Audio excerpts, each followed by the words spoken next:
Je voudrais du soleil vert, des dentelles et des théières, des photos de bord de mer, dans mon jardin d'hiver. Je voudrais de la lumière, comme en Nouvelle-Angleterre. Je veux changer d'atmosphère, dans mon jardin d'hiver. Ma fleur sous la pluie de novembre, tes mains qui courent, je n'en peux plus de t'attendre. Les années passent, qu'il est loin, là je tombe. Nul ne peut nous entendre. Je voudrais du Fred Astaire, revoir un latte. After a week that included the collapse of talks with North Korea and congressional testimony from his former fixer, Michael Cohen, the president needed a soft place to land, and he found it at CPAC on Saturday night. You know I'm totally off script right now. This is how I got elected, by being off script. Please get us the emails. Please. They don't respect us. They think we're stupido. They don't respect us. What's your name? Sir, my name is Raisin. What the hell kind of a name? I said raisin like the fruit? I'm going to regret this speech. This speech should have been delivered 1 year from now, not now, damn it. There's so much love in this room. It's easy to talk. You can talk your heart out. So much love. For more than 2 hours, the president felt the love, offering the crowd at CPAC a look inside his head, serving up a free-flowing narrative that touched on everything from China tariffs and crowd sizes to socialism and the Secret Service. It was his longest speech ever as president and also included so many false statements. The total for Saturday alone hit 104, according to the Washington Post, that it is the fourth lyingest day, according to the Post, in Donald Trump presidential history. Congressman Ryan Costello, former congressman, and Dr. Basil Smikle. So congrats on the doctorate. Now I'm going to really sit up even taller and listen to what you have to say. But I'm going to start with you, Congressman, because you were quoted in a big New York Times article, and I think it's relevant here. You were quoted about Pennsylvania winning over some of these swing states, right? How important are events like that where it counts? We know it's firing up the people who are there, who can get stuff organized. But to the crowd who is out there, sounded to me, this is a man who knows his audience. Oh, yeah. I mean, that's a perfect illustration of him going on stage and making the people that don't like him not like him even more, and the people that love him even more. It was a comedy show. I mean, that right there is Trump at the WWF. He hugged the flag. It's just a show. It's just a show. It's not to be taken seriously, in my opinion. And he goes back over the things that he knows works for him and gins up the base. Let me play. There he was again, hugging the flag. One thing he said again about the DNC hacked emails. If you tell a joke, if you're sarcastic, if you're having fun with the audience, if you're in live television with millions of people and 25,000 people in an arena, and if you say something like, Russia, please, if you can, get us Hillary Clinton's emails. Please, Russia, please. So everybody's having a good time. I'm laughing. We're all having fun. And then that fake CNN and others say, he asked Russia to go get the emails. Horrible. He was just kidding, Basil. No, he wasn't. And if I start to see people being burned in effigy at these things, I would not be surprised. This is scary stuff. And why I have a problem with this, because it's not leadership and it's not governance. He is consistently in campaign mode. And what scares me about a rally like this and his language there is that those folks are electing people to office. They're electing people to Congress. So when we talk about trying to work across the aisle, or we're trying to at least bring people to some middle ground, there is no chance of that when you see rallies like this and you hear him talk this way. New York Magazine's Olivia Nuzzi saw that 2-hour-plus speech this way. My theory about these public spectacles, which in no way mimic how human beings typically communicate, is that they are an exercise Trump must perform when he needs to process the stresses and disappointment of a particularly bruising period. There's some psychology there. I would probably tend to agree with it. I would also add, you had mentioned about how there's nothing really in the form of governance or leadership when he does those soliloquies. A lot of Republicans feel that way too, right? I mean, I think a lot of Republicans would like him to lean in on some policy prerogatives, particularly now with the Democratic House, on an infrastructure bill, maybe some cybersecurity measures. There's some areas where even Republicans would like him to focus on that. But the fact that there's no depth there, the fact that we know he doesn't like to read in on this stuff, that he doesn't do the work that's necessary, doesn't stop them from full-throated support. And I'm not so sure that the folks there were looking for policy depth. I mean, there are a lot of conservatives who look at CPAC and say, that doesn't fully reflect young conservatives across the country. It's more about, folks that get riled up and like to go to those events and do that sort of stuff. It is interesting to look at the polls. Okay, so 41% of registered voters say they definitely or probably will vote for him in 2020. Definitely or probably won't, 48%. You'd think that they would look at that and get very nervous. But his job approval rating, I said this earlier, almost 90% with Republicans. His overall approval rating has inched up to about 46%. And we don't yet know who's going to be running against him. So with all of that said, if you have a strong economy, what do you think? There are a lot of voters that I talk to, Democratic voters, that, feel that he's going to be reelected. That scares me. They're very nervous because they learned the lesson in 2016. Absolutely right. And so, yes, it will take time for one candidate from the Democratic Party to emerge to take him on. There is a question about electability versus progressive politics. I think it's going to take time, sadly, because we have 20 people in the race right now. It is Tuesday, the 5th of March of 2019, and you are in West Coast Cookbook and Speakeasy. I am your chef de cuisine, Justice Putnam, and our daily special is Tarrytown Chowder Tuesday. So, a little bit of comfort food to get you through, the chill of fascism falling upon our great country. Wow. They're really ramping it up. It's getting pretty bad, I say. Some good news, though. My Senator, Jeff Merkley, has announced that he will not be running for 2020, for president. He's going to run for his Senate seat again, and good for him. He did announce a major announcement yesterday for today, and a lot of people were speculating, we're going to get another presidential candidate. And we did. It just wasn't Jeff Merkley. And I should remind folks that I am still taking contributions. Well, not me personally. Actually, what you would do is contribute to Netroots Radio. And that's so that I am not running for president. I am in a campaign to not run for president on the platform of never, now more than ever. And I will be running, or not running, through the primary. And after the primary, it'll be a moot point, won't it? And I will be voting for the Democrat. A lot of people have reminded me that Bernie Sanders is, running as an independent for his Senate seat. What is it, 2022? Sometime after the 2020 election. So I said, yes, I know that, and I will be voting for the Democrat. Take that as you will. I like Bernie.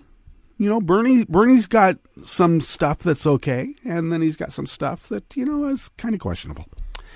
So, And I know there's a lot of what are known as Bernie bros, and they get really offended when a Bernie bro gets called a Bernie bro. I don't know. I never got offended by being called a liberal.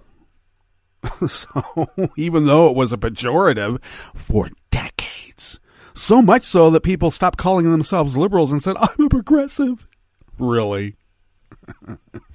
No, I'm an unabashed liberal, and I'm not afraid to say it, and I embrace it wholly. If you're a Trump bro, they have no problem embracing it. Bernie bros, come on, embrace your inner Bernie bro.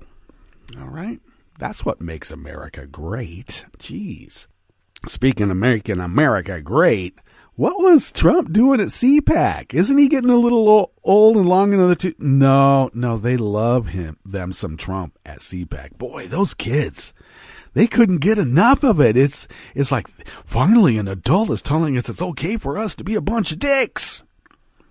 And the next thing you know, you got like Orange County high school kids at Newport and Costa Mesa. I got to tell you, I grew up in the OC. Yeah, North Orange County, but still. I was at the beach every day. I played football and all sorts of different sports against all those kids. I was in the speech club. We competed against everybody in the county, as a state for that matter, and beyond. But look, the beach communities have always had a overwrought sense of entitlement. I mean, let's be clear. I've heard it said, it's just a bunch of teenagers, sticking it to the adults because they know the adults will get upset with it. Really? Are you serious? The adults getting upset with. And what was it? Oh, yeah, these high school kids had some sort of like beer bash, and they organized the plastic beer cups in the form of a swastika, and then proceeded to do some stiff arm salutes with Zeke Hiles. Okay? And it's just a bunch of kids knowing it's going to, cause the adults to get upset. Only problem is that we're talking about Orange County. I know it turned blue. But the kind of kids who would be putting up swastikas at a beer party and having fun going, Zeke Hiles, they're not the rebels. Trust me. And they didn't learn that from, the rise and fall of the Third Reich in their world history class that they never paid attention to begin with. No, they got it at home. Let's be clear about that. All right? They were in their element. It actually reminded me of, and knowing about the entitlement of the beach communities out there, it kind of reminded me of a bunch of choir boys from Lord of the Flies dancing their fire dance until the adults arrived on the beach and came up and said, hey, what the hell are you kids doing?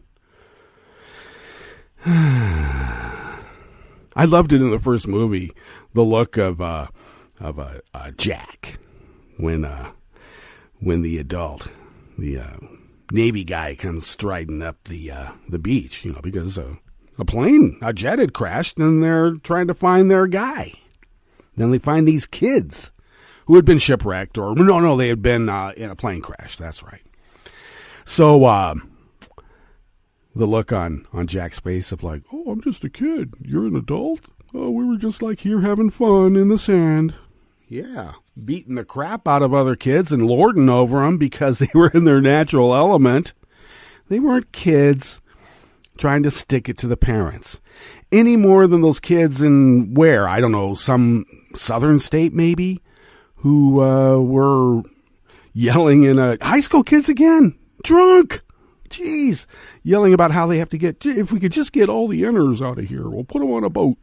Yeah. It's not the gin and tonic talking. Okay, it's a little bit more than the gin and tonic talking. What's on the rest of the menu? Well, of course, CPAC took up a little bit of our opening there, but that's because Trump is what Trump is. And it's only going to get worse, folks. If you think his breakdown at CPAC was indicative of the pressure that he's feeling, just wait. Okay, just wait. Well, on the rest of the menu in the Bistro Cafe, part of West Coast Cookbook and Speakeasy. Coastal states mount bipartisan resistance as Trump forges ahead with his offshore drilling plans. California files a lawsuit over the Trump administration's family planning gag rule. Yeah, and then, Trump's also threatening to withhold how many billions of dollars in federal funds for the high-speed rail project that's been going on for a while? Yeah, they already signed a contract. Contracts mean nothing to this guy.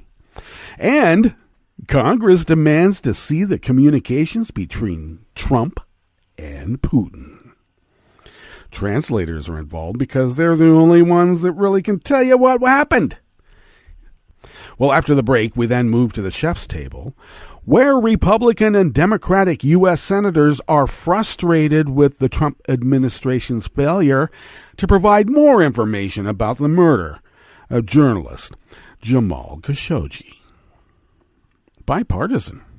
And former acting Attorney General Matthew Whitaker quietly left the Department of Justice by the back door over the weekend, hoping no one would notice.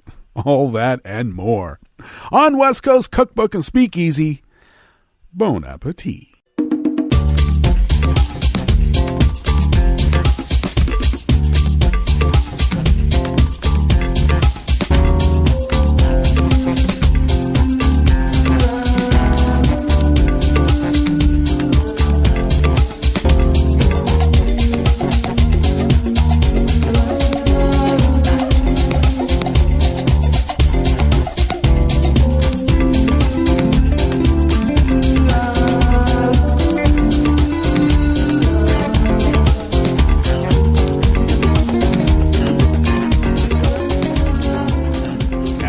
Bottom of our homepage at netrootsradio.com, you will notice the chat room link at the rightish of the page.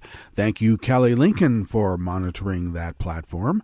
If you would then take a look to the leftish of the page, you will then notice the contribute button. And if you could become a recurring Patreon of Netroots Radio, you'll not only encourage me, well, not encourage me, I've already decided, but I'm not running. I am not running for president. So your contribution is basically an acknowledgement that I'm not running. But also, more than that, your recurring contribution keeps the lights a-blinking here and the power on, and we're paying our bills, and it's because of you. So thank you very much for your generosity. If you would like to follow Netroots Radio on Twitter, do so by following us at Netroots Radio. Tom takes care of that, and we're so glad that he does. Follow me on Twitter at Justice Putnam. I surprisingly take care of my own self. Who would? Who would? And you can also pick up the show notes and links diary off of Daily Codes that I post at about 10 minutes before showtime. And I get the links for that on social media as quickly as I can, hopefully before showtime. You can also pick up podcasts of the show by way of Spreaker, Stitcher, iTunes, TuneIn, YouTube, iHeart, and wherever podcasts can be found. Indeed. All right. This first offering here in the Bistro Cafe of West Coast Cookbook and Speakeasy is out of Think Progress by E.A. Crunden. The Trump administration is pushing forward with its plans to dramatically expand offshore drilling and testing, even as coastal Republicans and Democrats alike work swiftly to block such efforts. Southern states like Florida and South Carolina are among those rejecting Trump's plans to open virtually all U.S. waters to oil and gas drilling. Well, back in the day when they were hunting down the very last whale for whale oil, do you think that they were going to make sanctuaries for that whale? No, they're going to hunt it down. It's human nature. Once someone says that we're running out of stuff, people are going to clamor to get the very last bit of it. Every last bit.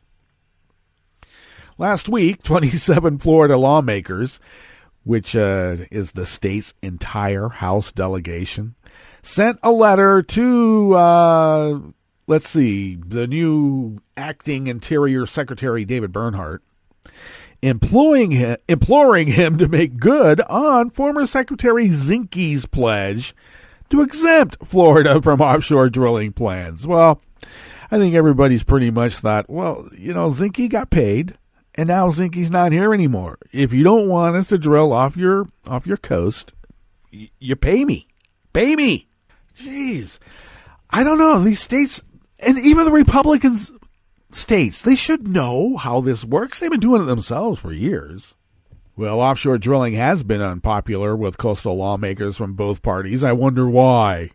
Especially in light of, in this article, from the catastrophic 2010 Deepwater Horizon BP oil spill, which devastated the Gulf Coast and wrought havoc in the region's economy and environment. And I got to say once again, please, journalists, that was not an oil spill. It was a blowout. There's a big difference. An oil spill is like when someone inadvertently left a valve open and the tank spilled over the top, right? Right? You get it now? That's an oil spill. A blowout is something that is like what happened in the Gulf. And we are still experiencing the devastation wrought by such planned deferred maintenance. So, of course, Republicans are going to be pretty upset about offshore drilling off their shores, too. I mean, it's not just a dying industry that they have to answer to.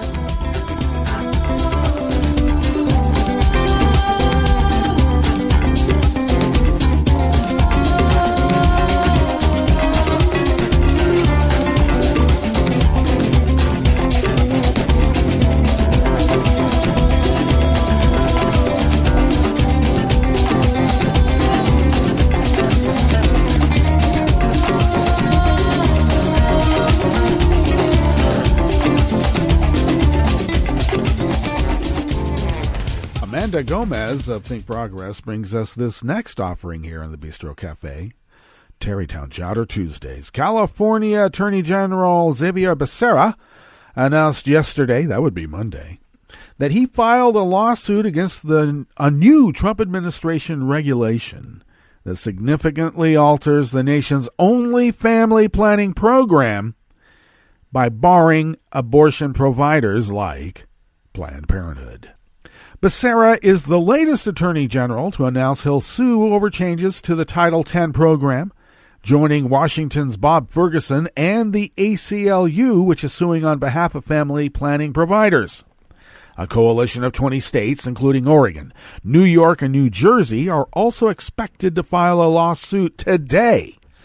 California is standing with women across the nation, not just California, Becerra said Monday during a press conference about the lawsuit filed in the U.S. District Court in San Francisco. The fact that multiple states are suing is especially notable since the Supreme Court previously upheld similar Reagan-era regulations.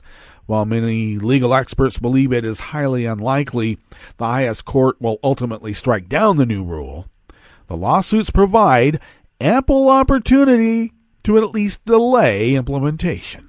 The Title X program already prohibits using federal dollars to pay for abortion, but the new rule, published in the Federal Register this month, bars any Title X funded clinic from providing abortion services or even referring a patient for abortion. Federally funded family planning clinics must also enforce a physical and financial separation between abortion and any other medical services they provide. Oh, it's just meat, isn't it? Meat. Red meat for the base. God. In effect, the change disqualifies Planned Parenthood clinics and any facility that provides abortions from the federally grant program. And that includes referring free speech on campus for brown shirt Nazis. Outside agitators, by the way. Oh, that's perfectly okay. And in fact, we're going to withhold federal funds if you don't let these outside agitators on campus to rile things up. Democratic attorneys general likely know that a legal challenge against the gag rule argues that it violates the First Amendment rights of providers by preventing them from practicing medicine the way they see fit. Well, they know that's unlikely to prevail. Jeez. For that reason, states are challenging Trump's rule in other ways, including saying the administration is violating the Administrative Procedure Act and the Affordable Care Act. And the Administrative Procedure Act was written to ensure that the executive branch follows specific rules when it wants to change federal policies. Already, 30 rules issued by the Trump administration have been challenged, and courts have sided against the administration 28 times out of 30. While there are notable differences between lawsuits challenging the Trump administration's rule and that of the Reagan administration, the Supreme Court is way more conservative than it was in 1991. Becerra said the law is different and the facts are different. This is going to be a tough lawsuit to win in the long term, he said. So I think the biggest benefit of it would be more of the delay, just in the sense of potentially buying time before things go into effect. And that final part was by a professor who had been studying this. What is more likely is that the Trump administration rule gets temporarily blocked and tied up in federal courts, as was the case with Reagan administration challenges to the Title X program. The Reagan-era gag rule was never fully implemented, and Bill Clinton issued a new regulation when he was sworn in. If appealed, as well as the multi-state lawsuit, would both be decided by the Ninth Circuit, which is conservatives' least favorite court. Now, the best-case scenario for abortion rights advocates would be if a Democrat were to retake the White House and rescind the administration's gag rule. Well, yeah, we're working on it.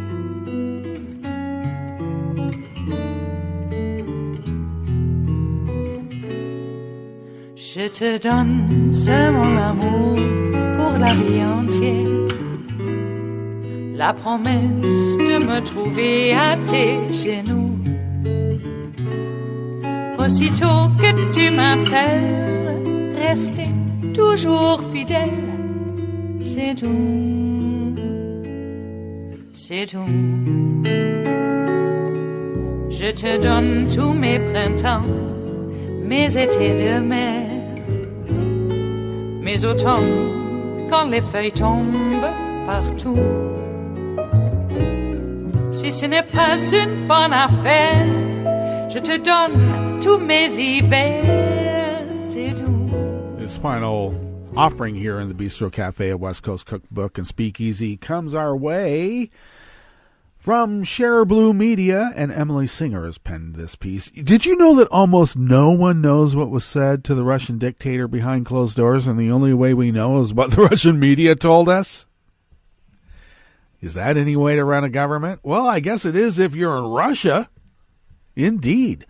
Well, Trump seems to have worked very hard to keep the details of his one-on-one meetings with Russian President Vladimir Putin a secret, and now Congress wants to know what he said, and they want answers now. 3 House committee chairmen on Monday announced they are seeking documents and interviews with a host of senior White House officials relating to Trump's conversations with Putin.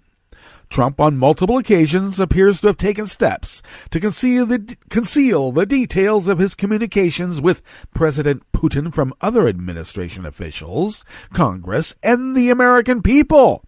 The Democratic chairs of the House Permanent Select Committee on Intelligence, House Foreign Affairs Committee, and House Committee on Oversight and Reform wrote in a letter to Acting Chief of Staff Mick Mulvaney. Oh, well, that'll go far. The 3 committee chairs, Representatives Adam Schiff, Elliot Engel, and Elijah Cummings, wrote in the letter that Trump reportedly seized notes pertaining to at least one meeting held with Putin and directed at least one American interpreter not to discuss the substance of communications with President Putin with other federal officials. Well, yeah, you don't really want to get, make a public notice when you hand over the fig, that you were expected to give Vlad. All right, come on. These are crime family heads hashing it out. They also added that Trump's efforts to hide his communications with Putin raised profound national security, counterintelligence, and foreign policy concerns, especially in light of Russia's ongoing active measures campaign to improperly influence American elections. And the Trump administration, and Trump specifically, answers, well, yeah, that's the whole plan. Also included in the information the chairmen are seeking is access to linguists, translators, or interpreters who participated in, attended, or in any way listened in as Trump's in-person meetings with President Putin, as well as Trump's phone calls with President Putin. Specifically, the chairmen are seeking access to interview those who staffed Trump's meeting with Putin at the G20 summit in Hamburg, as well as his disastrous meeting with Putin in Helsinki. This is not the first major oversight step House Democrats took on Monday. Of course, we know that House Judiciary Committee announced the launch of a massive new probe looking into Trump's possible obstruction of justice, abuse of power, and public corruption. And this is what real oversight looks like, folks, and is a clear reason why Republicans were so scared to lose the House, because Trump cannot hide anymore. And for all those folks up in arms about, 81 letters, wanting documents, it's such an oversight reach. It's an abuse of power. Let me remind folks. For Whitewater, 2,200 letters requesting documents. 2,200 people and entities received letters from Congress. Nadler's 81 is supposed to be an overreach? Of course. That would be a complaint. All right, let's get to our break. And when we come back from that break, we're going to go through weather from around the world, and we're going to finish up with the stories that we've curated for you today. You are listening to West Coast Cookbook and Speakeasy, and we will be right back. You are listening to netrootsradio.com. Please hang up and try again.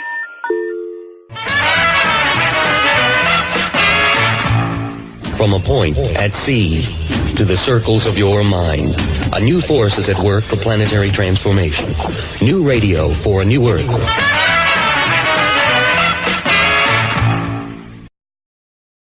This is Take Two Movie Review. I'm Kim Lowe. This week, Survivor Arctic Edition. Arctic is one of those slow-building thrillers that draws you in rather than assaulting you with the action. Directed by Joe Penna, Arctic is basically a one-man show by Mads Mikkelsen, best known for his portrayal of Hannibal Lecter in the short-lived TV series Hannibal, and certainly shows that he has the chops to carry a movie, even one with little dialogue and where the performance is mostly body language and physical acting. As the film begins, we find Mikkelsen playing the lone survivor of an Arctic plane crash attempting to survive in the frozen, forbidden tundra.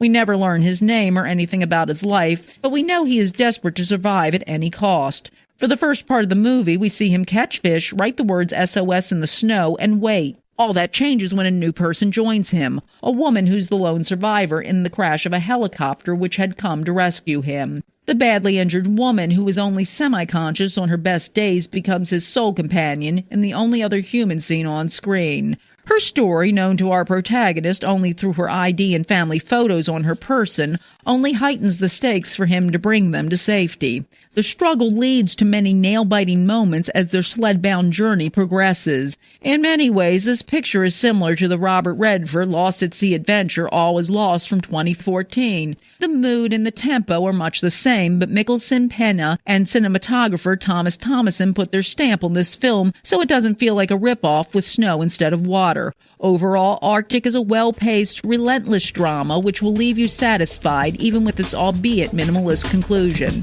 This has been Take Two Movie Review. I'm Kim Lowe. Catch up with us at TakeTwoMovieReview.com and feed us back on our page on YouTube.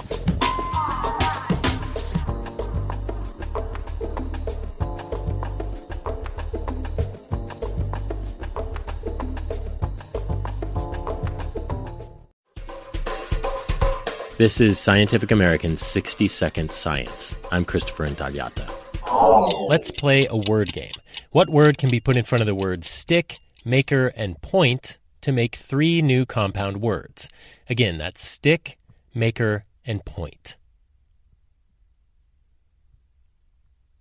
Ready for the answer? Match.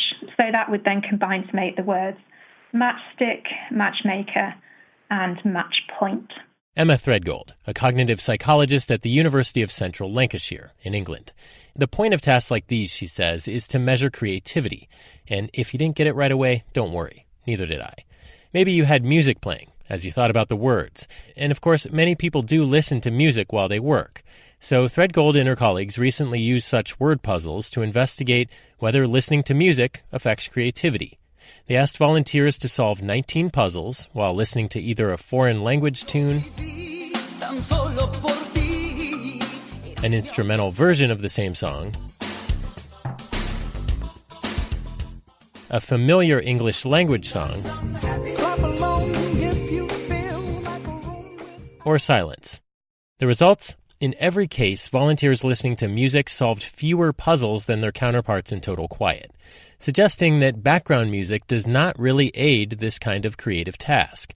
Maybe because these puzzles require some sort of mental speech rehearsal, like trying out different word combos using your inner voice. And therefore, they're more susceptible to changing state sounds such as music in comparison to steady state sounds such as library noise. And in fact, the researchers tested library noise too, like the sounds of typing and rustling papers, and none of those noises impaired volunteers' performance at all compared to the silent control group. The results are in the journal Applied Cognitive Psychology. Still, if you do insist on listening to music while working, you might try something a little more low-key than Lady Gaga, says Threadgold's colleague John Marsh. So if you have a sound with lots of what we call kind of changing state information in it, so changes in pitch and timbre, that's more disruptive than a sound with fewer of those changes. So thinking about that, if you compared, for example, a modern pop song with some classical music, you would expect less disruption from that classical music. Even better, though, would be the sound of silence. Hello, darkness, my old friend. As in actual silence. Thanks for listening. For Scientific American's 60-Second Science, I'm Christopher Intagliata.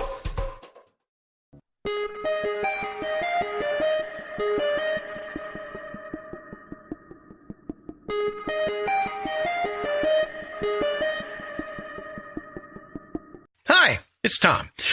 Could we humbly suggest your donation to netrootsradio.com? All we've got to run this 24-hour powerhouse of progressive resistance radio is what comes out of our own wallets. And you are our biggest donor. And it doesn't take much, $3, $5. Just go to the bottom of our netrootsradio.com page and hit our secure donate button. Heck, you can even make a recurring contribution. And you'll get a wondiferous pair of Netroots radio stickers for application to your backpack, your bumper sticker, or your banjo. Well, it's up to you which backpack you want to put it on. So donate what you'd like at the bottom of our netrootsradio.com's homepage. Because you are our biggest donor. Netrootsradio.com. Together, we are Resistance Radio.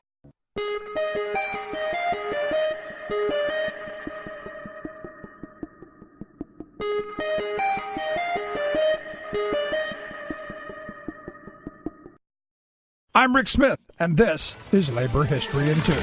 On this day in labor history, the year was 1879. A steamship named the Colorado docked in St. Louis, Missouri. On board were black migrant workers on their way to Kansas in search of jobs and a better life. They were the first arrivals in what became a wave of black migration out of the U.S. South known as the Exodusters. Nearly 20,000 black workers and their families left Mississippi, Louisiana, Texas, and other southern states to make their way to Kansas. They were fleeing the oppression of the Ku Klux Klan and the racial violence of the South. A depression in the 1870s had made matters even worse. White planters sought to offset their losses due to the Depression by charging black sharecroppers higher interest rates to farm their land. some black workers began discussing leaving the South. Benjamin Pap Singleton, a former slave and abolitionist, became a leader of the Exoduster movement. He called for black workers to make a great exodus from the repressive South. Handbills declaring "Ho for Kansas" circulated among Southern black sharecroppers. It was a long, tough journey up the Mississippi River and then west. A reporter from the St. Louis Globe-Democrat visited the families of the first group to arrive in St. Louis. He found 280 men, women, and children, whom he described being in utter want. Local St. Louis black residents organized food and relief for the hungry travelers before they finished the final leg of their journey. In all, black migrant workers purchased 20,000 acres of farmland in Kansas during the 1870s. Later, the search for jobs and freedom from violence and oppression would bring workers to cities like Chicago and Detroit as part of the Great Migration. Labor History in 2 brought to you by the Illinois Labor History Society and The Rick Smith Show. For more information, go to laborhistoryin2.com, like us on Facebook, and follow us on the Twitters at Labor History in 2. I read the news today, oh boy. It's time for Nicole Sandler's What's News from NicoleSandler.com and the Progressive Voices Network. The House Judiciary Committee on Monday sent 81 letters to people and entities within Trump's orbit, demanding documents pertaining to the president's family business, presidential campaign, and administration. Led by Judiciary Committee Chair Gerald Nadler, the investigation will touch on everything from allegations of obstruction of justice to public corruption and abuses of power. Nadler explains. Our job is very different from other law enforcement agencies. The special prosecutor has a specific mandate to investigate only the Russian interference with the election and possible collusion by the Trump administration or anybody else with that interference with the election, and only to look at crimes. The Southern District of New York also only looks at crimes. Our job is to protect the rule of law in this country. And that means we have to look at the three major threats to the rule of law that we have seen, and that is corruption, personal enrichment, and violation of the Emoluments Clause. It means abuse of power in terms of various things that have been done. It means interference with elections. It means abuse of power, attacks on the press, attacks on the judiciary, attacks on law enforcement agencies, and obstruction of justice, interference with the various investigations that are going on. At the same time, the chairman of three powerful committees, Oversight and Reform Committee Chairman Elijah Cummings, Intelligence Committee Chair Adam Schiff, and Foreign Affairs Committee Chairman Elliot Engel, announced a coordinated investigation into Trump's communications with Russian President Vladimir Putin. The committees are seeking documents from senior members of the Trump administration, such as acting White House Chief of Staff Mick Mulvaney and Secretary of State Mike Pompeo. And then there were four. 4 is the number of Republicans needed to vote with the Democrats in the Senate on the resolution of disapproval of Trump's national emergency declaration. Susan Collins, Tom Tillis, and Lisa Murkowski had previously signaled they'd vote for the resolution. And Rand Paul just made it 4. Paul says at least 10 Republican senators are prepared to split with Trump over the emergency declaration. Former Colorado Governor John Hickenlooper added his name to the list of Democratic 2020 presidential hopefuls on Monday, following Washington's Jay Inslee a few days before. Another Democratic governor, Steve Bullock of Montana, is reportedly holding an event in Cedar Falls, Iowa on Tuesday, as he too considers a presidential bid. Meanwhile, some notable contenders have ruled out runs. Hillary Clinton, Eric Holder, and Jeff Merkley all stated that they would not be running for president in 2020. The New Yorker's Jane Mayer has a new explosive article taking a deep dive into the relationship between the Trump administration and Fox so-called news.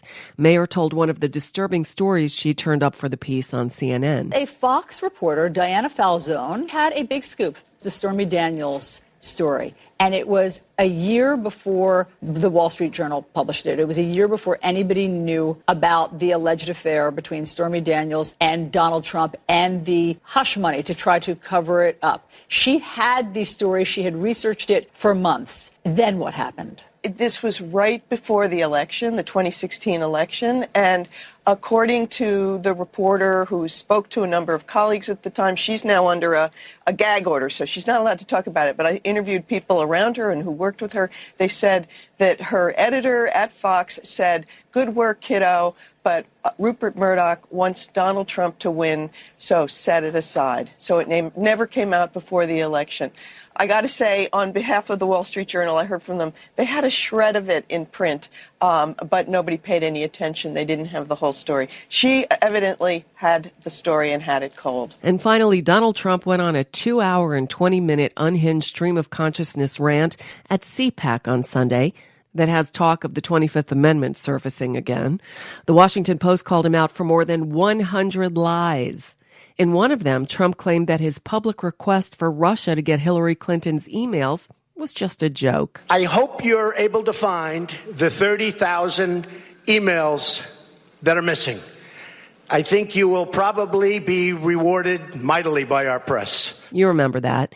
Well, here's how he described that event at CPAC. If you tell a joke, if you're sarcastic, if you're having fun with the audience, if you're in live television with millions of people and 25,000 people in an arena, and if you say something like, "Russia, please, if you can, get us Hillary Clinton's emails.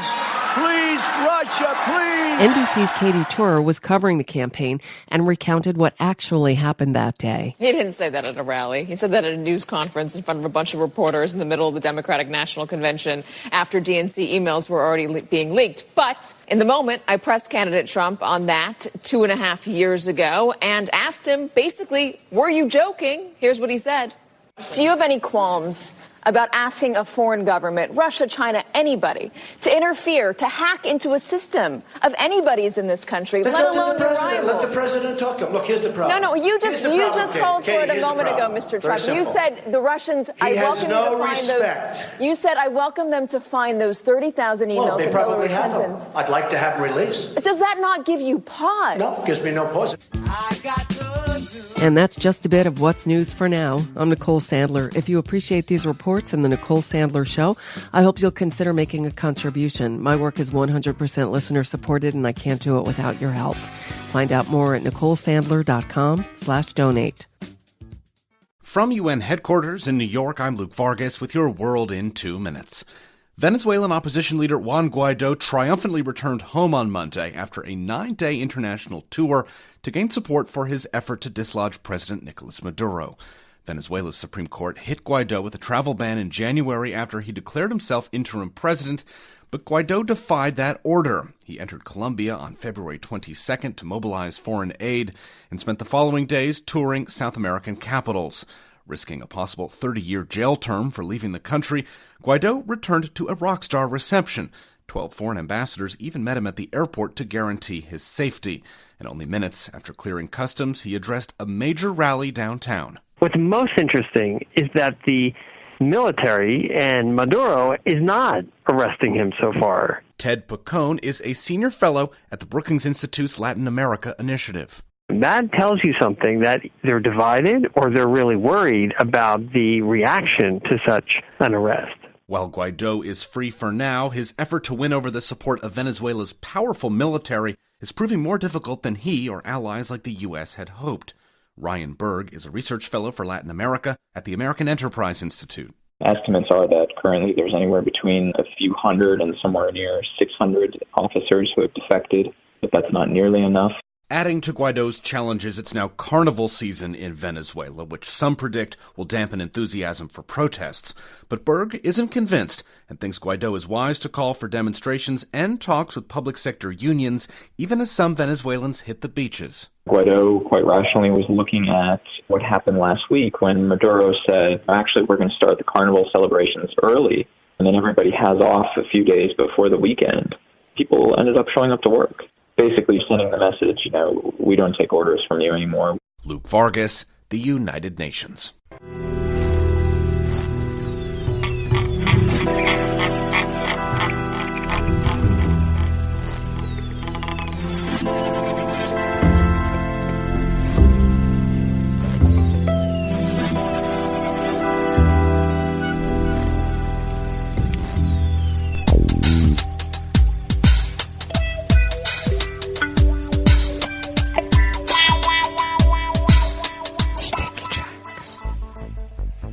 Thank you for accompanying us here to the Chef's Table at West Coast Cookbook and Speakeasy, Tarrytown Chowder Tuesdays. We always begin weather from around the world along the banks of the Rogue River, in the Rogue River Valley of southern Oregon on the west coast of the continental United States of America, where it is currently 32 degrees Fahrenheit.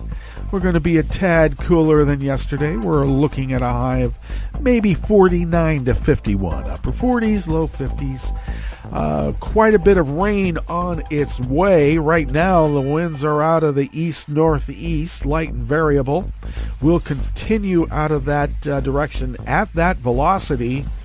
And we are looking at rain. It doesn't tell me when, but presumably soon. And we're expecting today just about a third of an inch. And tonight, overnight, we're looking at almost a half an inch. And then tomorrow, we're looking about just a little less than a quarter of an inch.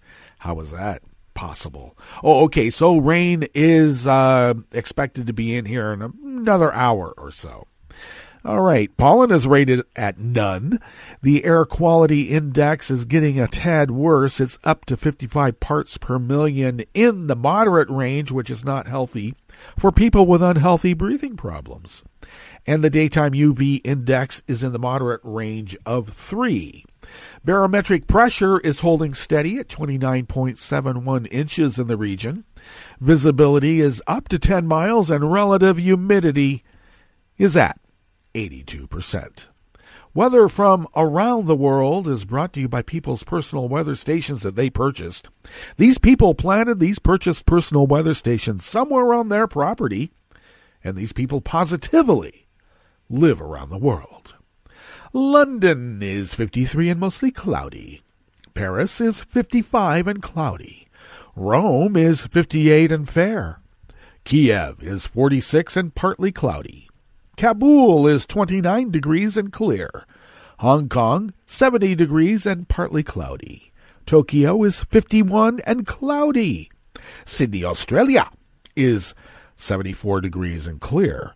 San Francisco, California is 50 degrees Fahrenheit with rain and a weather advisory, and of course it is a small craft advisory, so do take care if you're out on the bay or offshore. And New York is a chilly 27 degrees Fahrenheit, but sunny as all hell. Indeed, and that is weather from around the world, brought to you by people's personal weather stations that they purchased. These people planted these purchased personal weather stations somewhere on their property, and these people positively live around the world.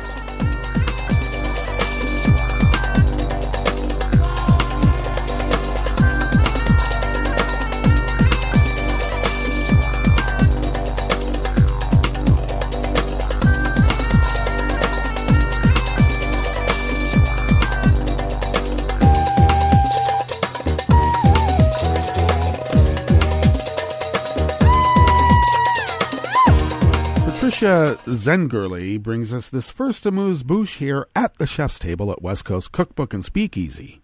And, of course, she is writing out of Reuters. Republican and Democratic U.S. senators said yesterday they are frustrated with the Trump administration's failure to provide more information about the murder of journalist Jamal Khashoggi and vowed to push for a stronger response. State and Treasury Department officials briefed the Senate Foreign Relations Committee behind closed doors Monday evening. Lawmakers said they had learned nothing new. It was a complete waste of time. I knew more than they did, Lindsey Graham, a close ally of Trump, said. And that's what he told reporters. Graham said it was time for more action, but did not elaborate.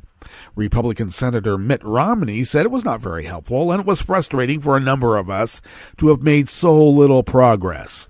Bob Menendez, the committee's ranking Democrat, said new sanctions should be levied, possibly via legislation he co-sponsored with Lindsey.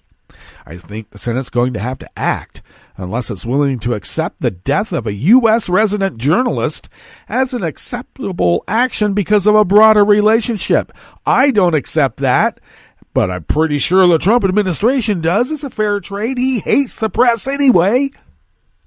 So he gets to give the Saudis nuclear technology for a fee, of course, and at the same time soften up America enough so maybe a hostile foreign power can take over. How long has that been going on? The Trump administration missed a February deadline to report to Congress on who was responsible for Khashoggi's death. In Saudi Arabia, 11 suspects have been indicted in the murder, and officials have rejected accusations that Mohammed bin Salman ordered the killing. Of course they reject it because they'd be ending up dead too.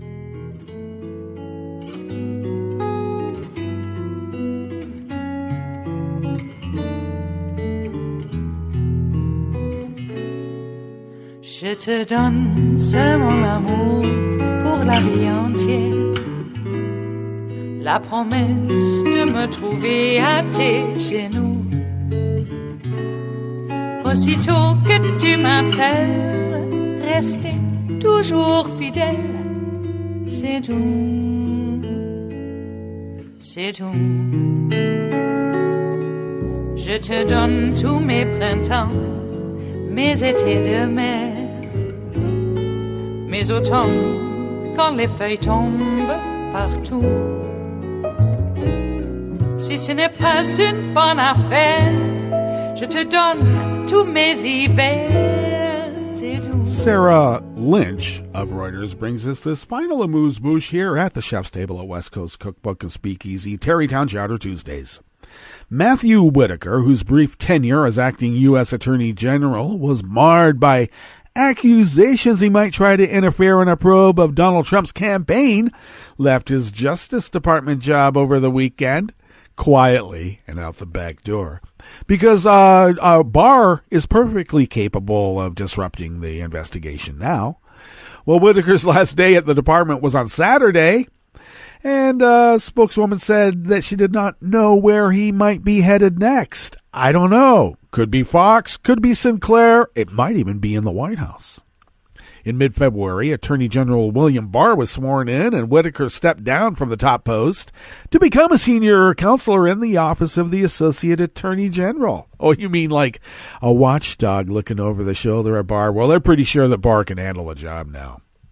Whitaker denied any interference and said he had not talked to Trump about the probe, and even though he called Trump right after his hearing in front of Congress. Isn't that odd? I didn't talk about anything about the probe, though. Of course not. And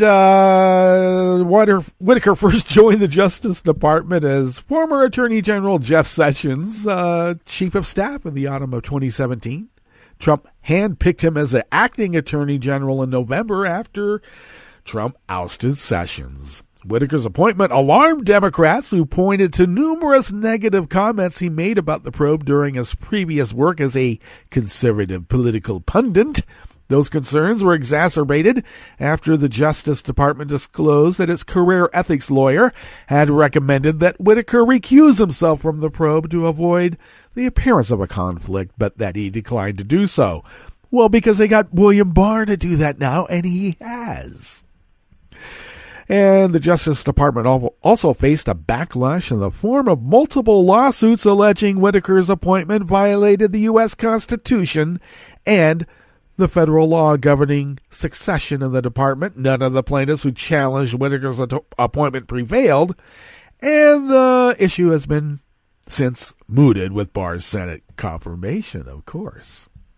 Following the contentious House of Representatives testimony last month, Democrats have raised questions about whether Whitaker had been truthful in his statements under oath. In a letter to Whitaker, the panel's chairman, Gerald Nadler, said he wanted Whitaker to come back and follow up on answers he gave that seemed, quote, unsatisfactory, incomplete, or contradicted by other evidence. Nadler told MSNBC that Whitaker had agreed to testify again before the committee, and his appearance would happen in the next few weeks. Well, we'll be on tenterhooks waiting for that, won't we? I know I will. Hey, that brings us to the end of our broadcast period for the day, and you know, of course, Netroots Radio is going to broadcast on.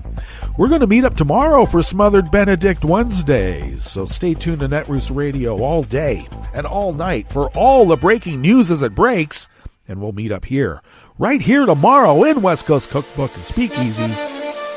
Bon appetit.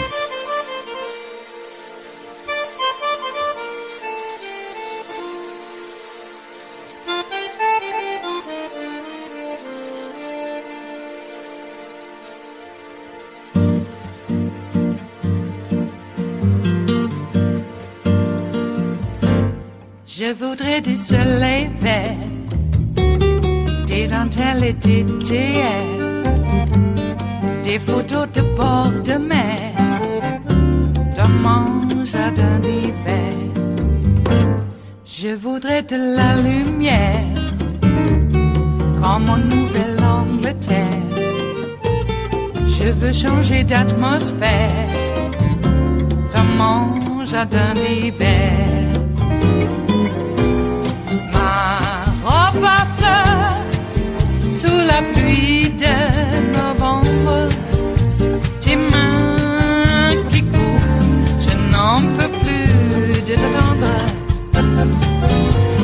Les années passent, qu'il est loin, là je tombe. Nul ne peut nous entendre. Je voudrais du Fred Astaire, revoir un latte Goer.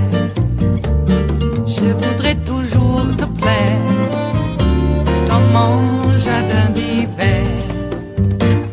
Je veux déjeuner par terre, comme au long de golfe clair. T'embrasser les yeux ouverts dans mon jardin d'hiver.